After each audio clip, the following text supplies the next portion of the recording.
Hey guys, Comic Boom here to review Aquaman issue 43. This is a new starting point for Aquaman, as is made very clear on the beautiful cover drawn by Robson Roca. It's written by Kelly Sue Deconnick. This has been something that's been advertised for quite a while, and it's coming out, this part 1, which is almost like a glorified first issue. It really was. It really is. It's the beginning of a brand new story arc, probably a new direction for Aquaman. And it's come to much already. It's got some critical acclaim and some fairly decent reviews on the web. Beautiful art. And I gotta say, I'm impressed. And this is, of course, coming out right at the same time as the premiere date of the Aquaman movie. I did a review of the Aquaman movie. Very impressive. I think the Aquaman movie encapsulates the spirit and the embodiment of what one would hope to see in DC Rebirth in the comic books. And I have to say, I'm really impressed with what Kelly Sue Deconnick has brought here to the pages of Aquaman.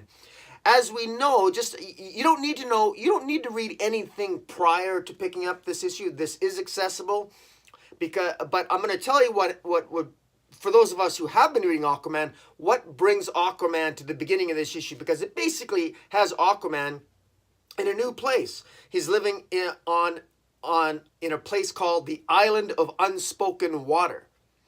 And that's the name of the arc. The story arc itself is actually called the Unspoken Water, part 1 of 5.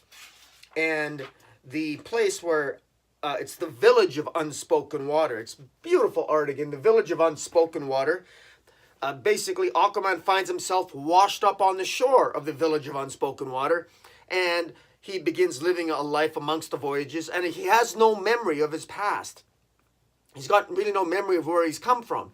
And for those of us who've read the Drowned Earth story, we know that at the end of Drowned Earth, Aquaman sacrificed his life, or so we thought, in defeating the Death Kraken.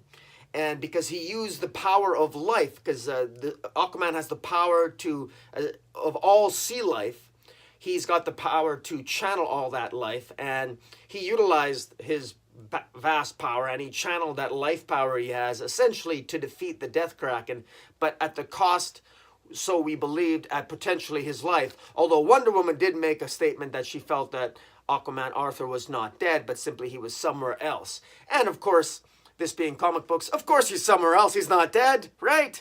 And even if he was, you can consider this a resurrection, because apparently he washed up on the shores of the Village of Unspoken Water. Now, why do you call it Unspoken Water? I'm not really sure, but I'm guessing here from the themes introduced here that basically the water has something to say. You're either going to wash up or fade away. I don't know. But why is it called Unspoken Water? Well, that's part of the central mystery here is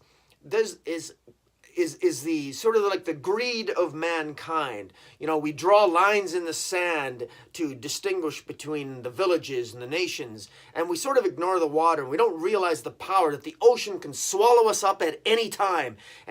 But yet it doesn't. The ocean covers, of course, 72 to 75% of the Earth's surface, and we're at the mercy of the ocean, and we don't realize how powerful the ocean is. Land exists only because the water doesn't drown us out. And so you got to be respectful of the ocean. And the Arthur Curry that we meet here, who goes by the name of Aurelio, and one of the female characters in this opening issue called Kaylee, she prefers to call him Aurelio, and she says you're supposed to roll the R. I'm not good at rolling my R's, but it's like Aurelio. You know, other villagers call him Andy. Kaylee calls him Aurelio. So they don't call him Arthur here. So that's interesting. Aurelio apparently means orange. That's what Aquaman says here. He doesn't know why he knows that. Again, his memory's all shot. It's completely gone. And in the meantime, though, it's revealed that all the citizens of this Village of Unspoken Water, all of them at one point were washed up on the shores of Unspoken Water because they were essentially sort of almost rejected by the sea. And they're not, you know, they all sort of perhaps had Aquaman's fate, that somehow they seem to maybe offend the ocean, or that's the perception.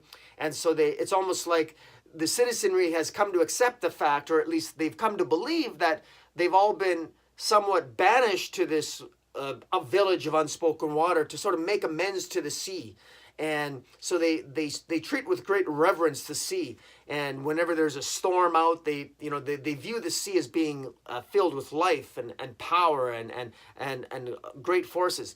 Whereas Aurelio, Aquaman, who doesn't know his past, he's very cynical about that. He goes, "It's just the ocean. It's just the weather. It's tides. This isn't a big deal, guys. Don't make it into something that it's not." So right away, we meet Aurelio, Aquaman, who basically he really doesn't remember. He doesn't really remember anything about his connection to his past. Although he's trying to remember it and he wants to. And at one point, he even sees an image of Mira in some soup that he's eating.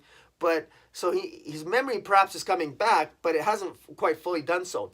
There's another character in here called Kaylee, whose mother, Nama, was actually banished by the tribe, but banished by the villagers, because she was banished because she hated the sea. She refused to basically show any reverence toward it, and afraid of retribution by an angry sea, by an angry ocean, the villagers sort of banished her to an island far away on a rocky island, but they kept her daughter, Kaylee, who grew up and eventually, of course, befriends Aquaman. Kaylee is a very attractive, beautifully drawn character by Robson Roca. All the characters beautifully drawn here. This is a, there's a lot in common. From a comic book perspective, there's a lot in common with this and the movie. This is a visual feast as well. Beautifully drawn. You really get a sense of the isolation of the villagers, the isolation of the village of unspoken water. You get a sense of Aurelio's amnesia and his frustration with himself. You get a sense of the calamity and of the sea, and of the anger of the sea, and of the trepidation and the reluctance, and even some of the fear of the villagers comes through in these pages. Kelly Sue DeConnick, whatever anyone has, some people had some doubts as to what she was going to bring to the table with this series. All my doubts are removed in this opening series, in this opening issue.